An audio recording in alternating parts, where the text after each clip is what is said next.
to take home everything. Yeah. Okay, now the first one, salt. Works moderately well, but it doesn't play nice.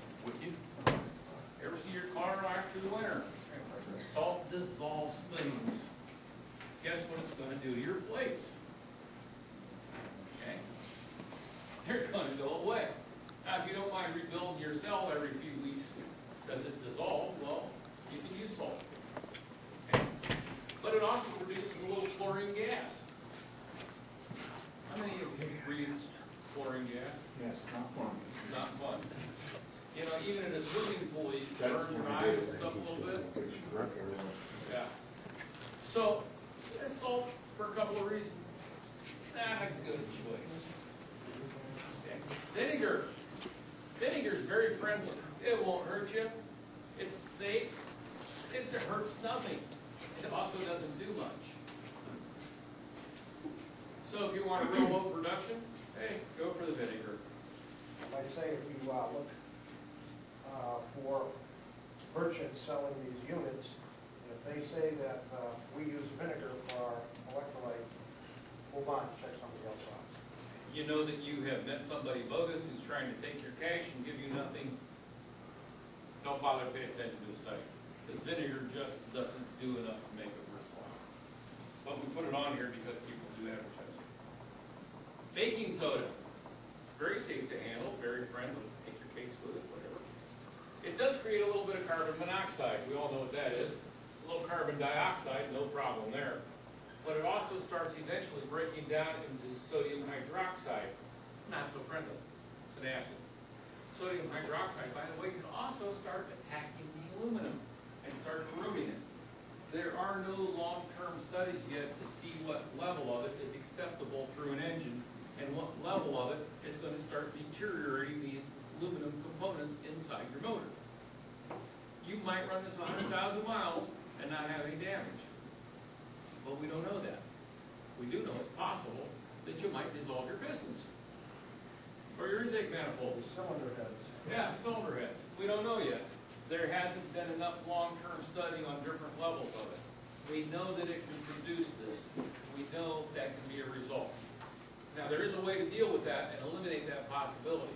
We'll come back to that. Using the baking soda, or sodium hydroxide, which is what your baking soda produces in small quantities.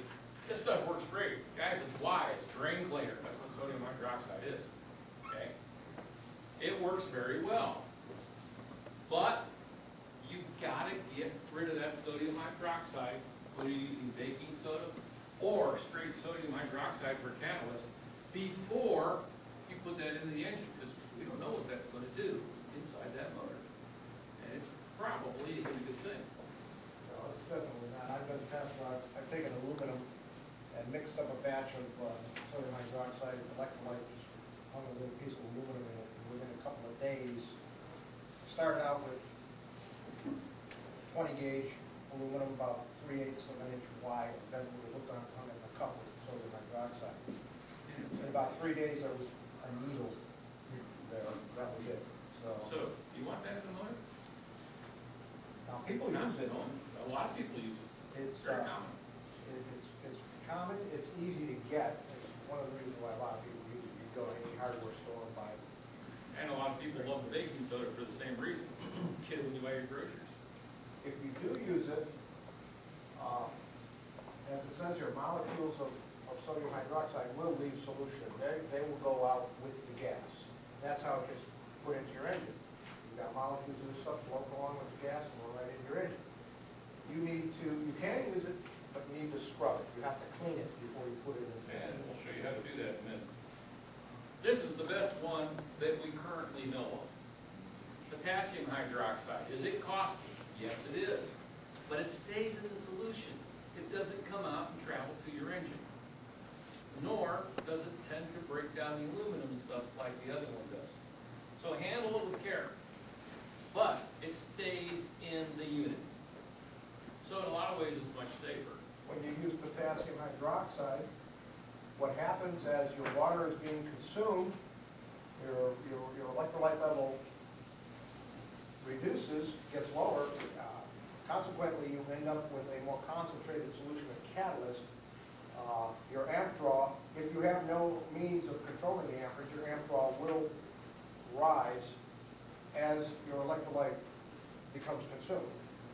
If you use a PWM, put one on there, that's not a problem. However, the nice thing about the potassium hydroxide is when your electrolyte level goes down, all you do is take your jug of distilled water, just pour it back in there. You don't have to worry about any other catalyst. The catalyst is already there. Just fill it back up to your starting point with water. Kind of like the lead acid battery, guys. You add distilled water, you end up with the right acid content. And you're ready to go. Whereas with the other ones, you're going to have to mix it in solution and add the solution when you refill. But this makes it easy when you just add distilled water back in. And that stays that way forever? Not forever, but for a long time. How It's do something you may want to when it's check. down far enough that you gotta Well, do when we that? get, you can see your levels, or if you have a reservoir, you just look at the level of your Or reservoir. top are down. you asking You're how talking about the the potassium. potassium? You really need, you can tell You can do by, an average. by curve draw. You can measure, well, pH is generally with a solution that's hot enough to run these things, the pH pretty much goes off the scale. The easiest way is to look at the production of it, look at the amperage it's drawing. If you had it set up and it's working ideal and it's drawing the 15 amps like I am, and you check it and it's a 9, Then you know you need to You need spice to it add up a a little little bit. But that would take quite some time for potassium to get to the point where you would have to fortify it. now the flip side is, what about the metal that we're making it out of? What are we making these plates out of?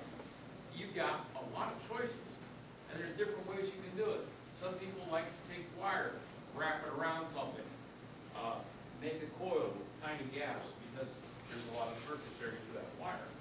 Of course, that's harder to calculate your square inches on, I'll grant you that. Okay. Some like to take a metal tube, actually take a flat piece and roll it, put a tube in, put a smaller tube in that one, a smaller tube in that one, and stack plates as round tubes. Well, that's okay, I think it's a little bit of a plate. You can make it out of the plates like we have, which is the most popular right now, easier to calculate, quite frankly, easier to build. Some people like to use mesh, like screening, and literally crumple up a whole bunch of it and stuff it in there, but you can't let the two meshes touch. Okay? Or you have a short circuit. So there's many, many different ways you can do it. One of my students built one where he drilled a whole lot of holes in 2 pieces of plexiglass, and he put bolts through it and nuts and tightened the bolts and nuts on. And then he glued his plexiglass box together. The 2 sides were like this, with the bolts in between each other but not touching. Now, that wasn't stainless or anything else, they were just bolts. But they were pretty big and heavy, so even if they eroded, it would take quite a while to do it because they're pretty thick. It worked. It worked. I didn't think it was the best of design, but it worked. And it didn't produce a lot, but it did the job. You can also make these plates, mesh, bolts out of many, many different kinds of metals and materials.